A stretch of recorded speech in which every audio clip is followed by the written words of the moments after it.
Welcome back once again. اور جیسے کہ پاکستان میں اس وقت بڑا کنسرن ہے جی معاشی طور پہ پاکستان کو ٹریک پر لانے کے لیے, اور آج غالباً جو نائب وزیر اعظم ہے چائنا کے وہ پہنچ رہے ہیں, اور سی پیک کو جی 10 سال مکمل ہو گئے ہیں. تو یہ بڑا ایک زبردست انیشیٹو تھا. اسی طرح کے متعدد ایسے سٹیپس لینے کی ضرورت ہے.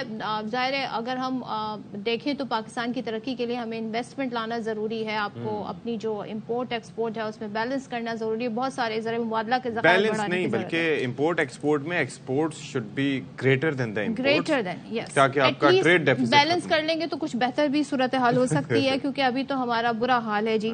اچھا جی, Pakistan mineral summit this to development, یعنی پاکستان سی کا قیام تھا. اس کا مقصد ہی یہ تھا کہ پاکستان میں جو ہے وہ آپ کو پتا ہے کہ ایک گرین سمٹ, پھر اس کے بعد آئی ٹی سمٹ ہوئی, کیونکہ یہ وہ شعبے ہیں جہاں سے ریونیو آ سکتا ہے. پھر اس کے ساتھ جی پاکستان میں بڑا اسکوپ جو ہے وہ منرلز کے حوالے سے ہے, اور منرلز کے حوالے سے صرف یہ ہے کہ آپ بیرونی سرمایہ کاری, because they have the capacity کہ وہ یہاں سے چیزوں کو اور منرلز کو نکال سکتے ہیں. پاکستان کے پاس بدقسمتی سے وہ ابھی ہمارے پاس وہ ٹیکنالوجی آن ہینڈ نہیں ہے کہ ہم اس کو نکال سکیں. تو یہاں پر اپنے فوائد کو مد نظر رکھتے ہوئے اینٹیسپیٹ یہ کیا جا رہا ہے کہ تقریباً $25 ارب ہم حاصل کر سکتے ہیں, اور اٹریکشن اس طرح سے اٹریکٹ کر سکتے ہیں بیرونی سرمایہ کاری کے حوالے سے. اور پھر ظاہر ہے کہ جو یہاں سے دھاتیں قیمتی نکلیں گی ان کا فائدہ بھی ملک کو نکلے گا. اگر ہم صرف بلوچستان کی بات کریں تو 300 ملین بیرل آف شور آن شور ہمارے پاس ذخائر موجود ہیں صرف تیل کے. اگر ہم گیس کی بات کریں تو 19.3 ٹریلین کیوبک فٹ گیس وہاں پر موجود ہے. ذات ہی ساتھ جو ہے وہ تانبا, سونا, یہ سارے ذخائر ریکوڈک کا منصوبہ سب کے سامنے تھا کہ وہ کیسا ہے. میں جی سونے کی کئی بڑی کانیں واقع ہیں, اور تو نکالنا قیمتی جو معدنیات ہیں ان کا جو کس طریقے سے نکالا جائے, کیا کیا جائے. Special investment facilitation council I T, جیسے کہ اشفاق نے بتایا, زراعت ہو گئی, معدنیات ہو گئی, دفاعی پیداوار جیسے عام شعبوں پر توجہ مرکوز کرے گی, اور معاشی ترقی کے سفر سے لاکھوں افراد روزگار کے مواقع بھی حاصل کریں گے, اور آنے والا دور پاکستان کے تابناک مستقبل کی گواہی دے گا انشاءاللہ. تو اسی پر بات کر لیتے ہیں ذرا. تھرکول کے مشیر ہمارے ساتھ موجود ہیں شمس الدین شیخ صاحب. Thank you so much for joining اس شمس الدین شیخ صاحب. یہ بیسکلی جو ہم بات کرتے ہیں کہ یہ بڑا ایک اس سے پہلے ہی کنسرننگ رہا ہے کہ ہمارا فوکس اس حساب آپ سے نہیں رہا تھا, لیکن اب یہ جتنی فوکسڈ گورنمنٹ نظر آ رہی ہے, اور ہماری ظاہر ہے کہ عسکری اور سیاسی قیادت اور خاص طور پر SIFC کا جو قیام ہے, اور اب یہ پہلی سمٹ اس حوالے سے ہونے جا رہی ہے, تو کیا ہم دیکھتے ہیں مستقبل اس حوالے سے؟ شکریہ جی, thank you for taking me on. دیکھیے, جہاں تک منرلز کا تعلق ہے, جس سے میرا تعلق ہے, یہ منرلز کو یہ نئی بات نہیں ہے کہ ہمیں پتا ہے کہ پاکستان میں ہیں, بٹ منرل انویسٹمنٹ جو ہے وہ کافی لانگ ٹائم لیتی ہے. 8 سے 10 سال کی انویسٹمنٹ ہوتی ہے, 15 سال کی انویسٹمنٹ ہوتی ہے, اس کے بعد اس کا کوئی فائدہ نظر آتا ہے. صحیح. تو اس لیے بہت ضروری ہے کہ لانگ ٹرم پالیسیز بنائی جائیں, حکومت میں کنسسٹنسی ہو, پاکستان میں جتنے بھی ادارے ہیں وہ آپس میں مل کر کام کر رہے ہوں. تو جب یہ سب چیزیں ساتھ مل کر کام کریں گی تب پاسبلٹی ہے کہ منرلز میں کوئی انویسٹمنٹ آ سکتی ہے. ابھی تک اسی لیے انویسٹمنٹ نہیں آتی کیونکہ پاکستان میں انٹرنل کافی مسائل رہتے ہیں, پالیسی چینج ہوتی رہتی ہے, پروونشل گورنمنٹ اور فیڈرل گورنمنٹ کی پالیسیز الگ الگ ہوتی ہیں. اس وجہ سے انویسٹمنٹ یا انویسٹر آتے ہوئے پریشان ہوتا ہے. SIFC کا فائدہ یہ ہے کہ پروونشل اور فیڈرل گورنمنٹ ساتھ ہوگی, لانگ ٹرم کنسسٹنسی ہوگی, اور جب یہ سب چیزیں ہوں گی تو کیونکہ منرلز لانگ ٹرم انویسٹمنٹ ہے تو ہمیں امید ہے کہ انویسٹمنٹ بھی آئے گی ضرور. اچھا, تو یہ بتائیے گا آپ کہ جیسے کہ ریکوڈک کا معاملہ تھا, تو do we need a third party here, یا ہم خود اتنے ویل اکوپڈ ہیں کہ جن معدنیات کی جن کی ہم بات کر رہے ہیں, جو زمین کے اندر ہے, جو سمندر کے اندر ہے, ان کو ہم یوٹیلائز کر سکیں؟ ظاہر ہے پہلا کام تو یہ ہے کہ ان کو فائنڈ آؤٹ کرنا, پھر ظاہر ہے ان کو نکالنا. تو ہم اس کے لیے تمام تر طریقے سے تیار ہیں, ویل اکوپڈ ہیں؟ دیکھیے جی, اگر ہم تھر کی ایگزامپل لیتے ہیں تو تھر میں جب انویسٹمنٹ کی گئی تھی تو یہ ایک پبلک پرائیویٹ انویسٹمنٹ تھی جس میں گورنمنٹ آف سندھ اور پرائیویٹ سیکٹر نے مل کر کام کیا تھا. میرے خیال میں یہ سب سے کامیاب ماڈل ہے پاکستان کے لیے. اس میں کچھ پرسنٹیج فارنرز کی ضرور ہونی چاہیے, لیکن یہ کہ سارا کا سارا ایسٹ یا 50% یا 70% فارنرز کو دینا کم از کم میں اس کے خلاف ہوں. میں پاکستان میں سمجھتا ہوں کہ پاکستان میں اتنی ایبلٹی ہے. پاکستان کی سب سے بڑی مائن جو کھلی ہے وہ تھر کی ہے, اور اس میں سے 4% کا فورن انویسٹمنٹ تھا. تو انویسٹمنٹ فورن ضرور ہونی چاہیے, ضرور وہاں کی ایکسپرٹیز آنی چاہیے, لیکن ایسٹ کا لانگ ٹرم جو ہے وہ باہر نہیں دینا چاہیے. جو ٹیکنیکل اسسٹنس ہم لے سکتے ہیں, آپ یہ کہہ رہے ہیں؟ جی میں کہہ رہا ہوں کہ ٹیکنیکل اسسٹنس دنیا میں اویلیبل ہے, ملتی ہے. آپ فورن کمپنیز کو لائیے, ان کو ایکویٹی دیجیے, 10-20-30% ان کو ایکویٹی دیجیے, لیکن ان کی جو ایکسپرٹیز جو ہے وہ دنیا میں ہر طرح سے کنسلٹنٹس اور دنیا میں ہر چیز ایک چیز ہے شمس الدین صاحب, آپ کی موجودگی کا فائدہ اٹھاتے ہوئے ہم بیسکلی یہ جاننا چاہ رہے ہیں کہ اس سے پہلے یہ ایک امپریشن دیا جاتا رہا کہ آپ نے ایک پرسنٹیج طے کر دی, ریکوٹک کا معاملہ سامنے تھا اور اس کے علاوہ بھی, لیکن آپ کو نہیں پتا کہ وہ کیا نکال رہے ہیں, کتنا نکال رہے ہیں, گورنمنٹ کو ایک پرسنٹیج دے رہے ہیں, اس کے بعد کیا ہو رہا ہے. تو کافی سارے کنسرنز اس طرح کے اٹھتے ہیں.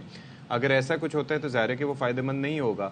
پھر دوسرا, ہمارے پاس یہ جو ظاہر ہے کہ ٹیکنالوجی آن ہینڈ نہیں ہے کہ ہم خود یہ کام کر سکیں, تو اس کی وجہ سے ظاہر ہے کہ ہمیں باہر سے لوگوں کو لانا پڑتا ہے. تو ایسے میں اپنا مفاد ٹیکنیکلی اسپیکنگ کیسے دیکھا جائے؟ جب نکالنے والے وہ ہیں, دیکھنے والے وہ ہیں, تو ہم کیا کریں؟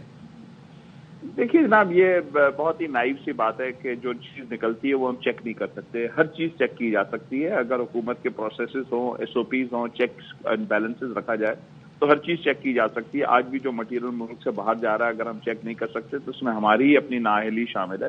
کوئی یہ وجہ نہیں ہے کہ یہ چیک نہیں کیے جا سکتے.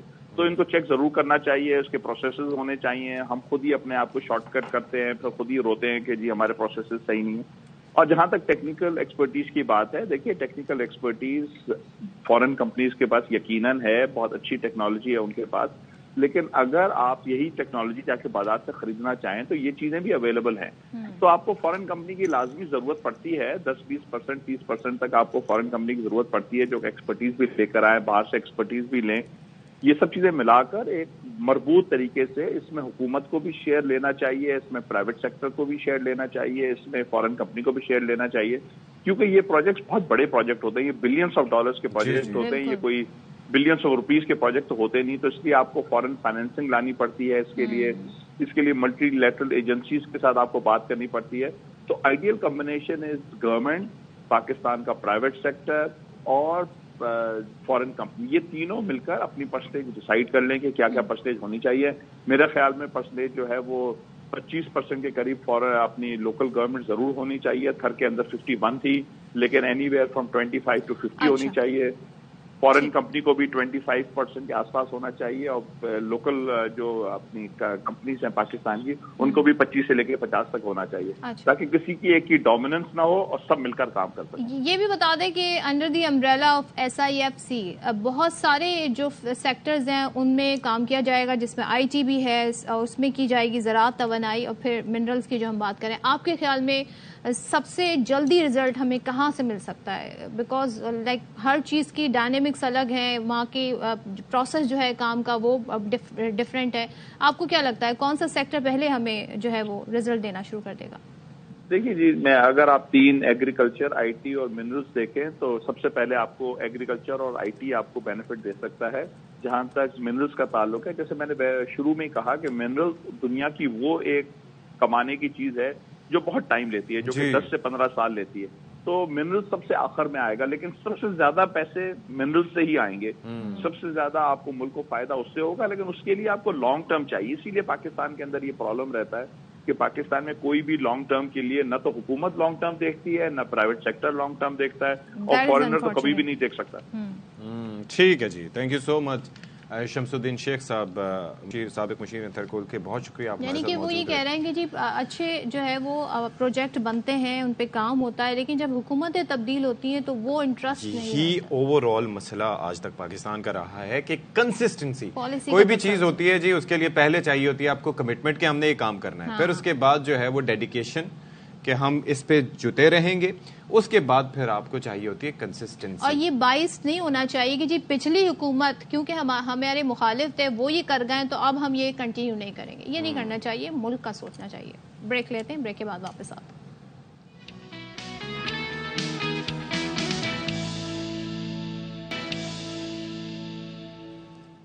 Welcome back once again. اور کیا بات ہے زبردست جی, کتابوں کی بات ہو رہی ہے, مائی فیوریٹ ٹاپک. اور ہمارے یہاں انفارچونیٹلی جب آپ باہر نکلیں, جائیں, سوچیں, سرچ کریں گوگل پہ لائبریری کہاں کہاں ہے کراچی میں, تو بہت کم آپ کو جو ہے لائبریری لیکن لائبریری ہوں بھی تو لیکن وہاں پر لوگ جاتے نہیں بیکاز وہ ظاہر ایک سوسائٹی کا ایک رجحان ہوتا ہے, وہ پنپا ہی نہیں. تو پھر لیکن ابھی بھی ہمارے یہاں بہت سارے ایسے بازار موجود ہیں جہاں پر بکس اویلیبل ہیں, چیپ پرائسز پہ اویلیبل ہیں, اور پڑھنے والے جو ہیں انہیں پتہ ہوتا ہے, وہ ڈھونڈ لیتے ہیں, وہ فائنڈ آؤٹ کر لیتے ہیں. لیکن وہی بات اشفاق نے جو کہی کہ رجحان نہیں ہے. اس رجحان کو بڑھانے کے لیے زبردست کام یہ ہو سکتا ہے جیسے کہ موبائل لائبریری ہوگی تو الٹیمیٹلی لوگ جو ہے اس کی طرف اٹریکٹ ہوں گے. موبائل لائبریری یعنی کہ جو چلتی پھرتی سواری والی. ویسے اس حوالے سے یہ بات ہوئی آ جاتی ہے کہ جہاں پر ذوق ہو, کراچی میں آپ کو پتہ ہے وہاں پر ایک, اب جو ہم جس ایرا میں رہ رہے ہیں نا اشفاق, وہاں پہ جو چیز سامنے ہے نا بس وہی ہمیں نظر آ رہی ہے. ہم کسی چیز کو کھوج نہیں رہے, ہم ریسرچ نہیں کر رہے, بیکاز ایپس نے, موبائل ایپس نے, انٹرنیٹ نے, سوشل میڈیا نے ہر چیز. اچھا لیکن میں تھوڑا سا اس پہ اختلافی رائے یہ رکھتا ہوں کہ when there is a will there is a way. ٹھیک ہے, یہاں پر اسٹریٹ لائبریریز قائم کی گئی تھی راولپنڈی میں, اس کو یا کہیں پہ لوٹ لیا گیا. آپ کو سامنے آپشنز آ رہے ہیں تو پھر آپ بس پک اینڈ چوز کریں گے. That's it. Same goes with the fitness and same goes with the study. آپ دیکھیں, آپ کو سننا ہوتا ہے. I've seen you doing it. Reading آپ الگ کرتی ہیں, جو آڈیو آپ کی وہ ہوتی تھیں وہ الگ ایک ہوتا تھا, بکس ان کا الگ سلسلہ ہوتا تھا, because you had that thing نا. تو باقی ہر کسی کو نہیں ہوتا. یہ جی اور لیکن اب ہم آپ کو جو بتا رہے ہیں موبائل لائبریری یعنی کہ سواری لائبریری یا اسے چلتی پھرتی لائبریری کہیں, یہ سواری جو لائبریری ہے خواتین اور بچوں کو, چلیں خواتین بچوں کو ظاہر ہے وہ زیادہ گھر سے دور نہیں جاتے, گھر کے دروازے پر علم دینے کے مشن پر گامزن ہے. لاہور میں اس طرح کی موبائل کا قیام عمل میں لایا گیا ہے, لیکن اب زبردست بات یہ ہے کہ پورے پاکستان میں خدمات انجام دے رہی ہیں. بلوچستان سے لے کے جی پنجاب اور دیگر علاقوں میں ریموٹ ایریاز میں یہ تخلیقی سواری لائبریریاں تعلیمی سہولت سے محروم خواتین اور بچوں کو ان کی گھر کی دہلیز پر جی اس طرف راغب کر رہی ہیں کہ جی کتاب پڑھیں, کتب بھی نہیں کریں. زبردست. جی تو ہمارے ساتھ موجود ہیں سی ای او تخلیقی سواری لائبریری آمنہ کاظمی صاحبہ. Thank you so much Amna for being with us. یہ ظاہر ہے کہ میں اور صدف جو بات کر رہے تھے اس کے اندر دو چیزیں ہیں. ایک تو یہ ہے کہ لوگ جو پڑھنا چاہتے ہیں, جن کے اندر شوق ہے, ذوق ہے, لیکن ایکسیسیبلٹی کا ایشو ہے, اویلیبلٹی کا ایشو ہے, اور دوسرے وہ لوگ ہیں کہ سب کچھ اویلیبل ہونے کے باوجود ظاہر ہے کہ ان کی ول کا ایشو ہے. آپ اس سارے چیزوں کو کس طرح سے دیکھتے ہیں؟ السلام علیکم, thank you so much for inviting me today. سب سے پہلے تو میں یہ بات کروں گی, آپ نے بڑی ایک اہم مدعے پہ بات کرنی شروع کی ہے. تو دونوں چیزیں بڑی ضروری ہیں, ول ہونا بھی ضروری ہے, لیکن ول کو پیدا کرنے کے لیے آپ کو پہلے کتاب سے دوستی کروانی پڑتی ہے بچوں کی, یا ان کو ایسی مختلف ایکٹیویٹیز کروائی جائے شروع سے ہی, ارلی ایئر سے ان کو عادت ڈالی جائے کہ وہ کتاب سے دوستی کریں, کتاب سے پڑھنے کا شوق رکھیں.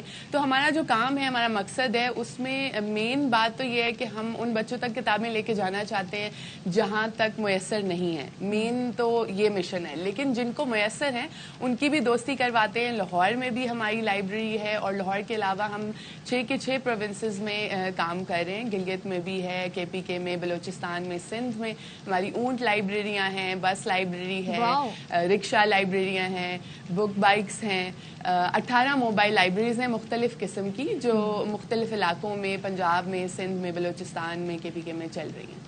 اچھا تو یہ بتائیے گا کہ کس طرح, مجھے یہ بڑی اٹریکٹیو لگ رہی ہیں, ان کا انٹیریئر بڑا خوبصورت ہے, سو کلرفل, اور جو کہ آپ دیکھتے ہیں آپ چاہتے ہیں کہ ایسی جگہوں پر جانا, یو فیل گڈ. یہ کیا آپ نے جیسے خود بھی کہا اونٹ ہے, کہیں پر رکشا ہے, سو یہ کیسے کام کرتی ہیں, کیا ان کے ٹائمنگز ہیں, کیا ان کے اسپاٹ ہوتے ہیں, اور لوگ کیسے ان سے رابطہ کر سکتے ہیں, جیسے کہ گھر کی دہلیز پہ کیسے پہنچیں گی یہ کتابیں؟ ہمارے جتنے بھی موبائل لائبریریز کے ماڈل ہیں وہ اس طریقے سے چلتے ہیں کہ ہم پہلے آئیڈینٹیفائی کرتے ہیں نیڈ انالیسس کی بیس پہ کہ کس کمیونٹی میں ضرورت ہے, کتنے بچے ہیں, جیسے گاؤں کون کون سے گاؤں ہیں جہاں پر ہوں گے. تو مختلف پروونسز میں جہاں ہم کام کر رہے ہیں ہمارے الگ الگ امپلیمنٹنگ پارٹنرز ہیں, کیونکہ ہمارا آفس تو لاہور میں ہی ہے, لیکن ہم نے مختلف لوگوں کے ساتھ رابطہ کیا جو لوگ کام کر رہے ہیں وہاں پر ایجوکیشن سیکٹر میں یا بچوں کی لائبریریز کے لیے. تو ان کے ساتھ رابطہ